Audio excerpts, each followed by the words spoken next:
नमस्कार, स्वागत है आपका संवाद पोस्ट न्यूज में। आइए करते हैं खबरों की शुरुआत।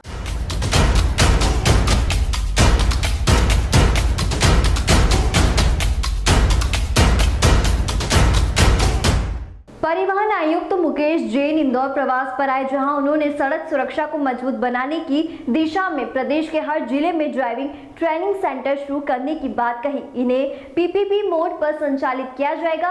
इस प्रयास के माध्यम से सड़क व वाहन दुर्घटनाओं को कम किया जाएगा। यह बात परिवहन आयुक्त मुकेश जैन ने कही। परिवहन आयुक्त ने कहा कि सड़क सुरक्षा को मजबूत बनाने की दिशा में प्रदेश के हर जिले में ड्राइविंग ट्रेनिंग सेंटर शुरू किए जाएंगे। इन्हें पीपीपी मोड पर संचालित किया जाएगा। इस प्रयास के माध्यम से सड़क वाहन दुर्घटनाओं को कम किया जाएगा।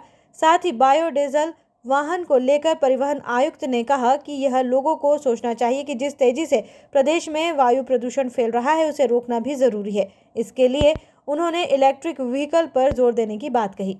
पीपीपी मॉडल पे नए तरीके से आप लोग चालू कर रहे हैं। अब गवर्नमेंट ऑफ इंडिया ने उसके लिए नए रूल्स निकाले हैं जो पिछले माह ही लगे हैं। तो हम लोग उसके लिए बिड्स इनवाइट करेंगे कि कौन हमारे साथ मिलकर, हमारे साथ क्या मतलब पैसा वो खुद लगाएगा। हम सिर्फ ये देखेंगे कि वो जो सामान्य योग्यताएं हैं वो पूरी करता है या नहीं करता, इंफ्रास्ट्रक्चर के संबंध में और मैन पावर के संबंध में। और उसमें लिमिट नहीं है कि ऐसा नहीं कि आपको दे दिया तो आपको नहीं मिलेगा। अगर फिटनेस सेंटर यदि कोई अगर हम प्राइवेट को दे रहे हैं तो सरकारी संस्था तो ले ही सकती है उसमें।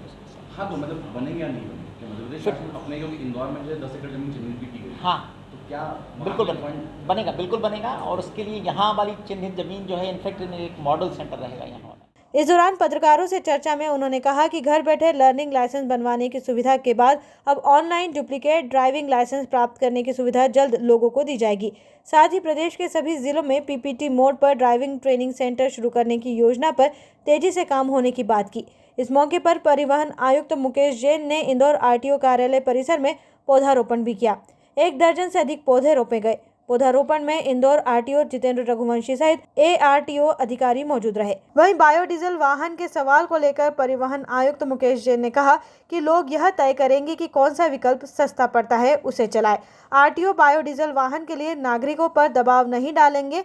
हालांकि परिवहन आयुक्त ने इलेक्ट्रॉनिक व्हीकल चलाने की बात पर जोर देते हुए कहा कि इससे प्रदूषण पर नियंत्रण किया जा सकेगा। ऑनलाइन लर्निंग लाइसेंस आप जानकर बहुत प्रसन्न होंगे कि पिछले माह जब 2 या 3 अगस्त को हम लोगों ने चालू किया था, तब से लेके 67,000 लोगों ने लर्निंग लाइसेंस अपने घर पर बैठ के। और ये एक बहुत बड़ा अचीवमेंट इसलिए कहूँगा कि 3 या 4 फायदे आपके ऑनलाइन लर्निंग में होते हैं। पहली बात तो सुविधा, यानी कि उस चीज़ के लिए जिसके लिए आपको आरटीओ ऑफिस आकर लाइन में लगना पड़ता था, उसके लिए अब आपको ज़रूरत नहीं है। अब आपके अपने घर पर बैठ के दिन में, रात में, सुबह जब भी चाहें अपना लाइसेंस ले सकते हैं। पहली सुविधा।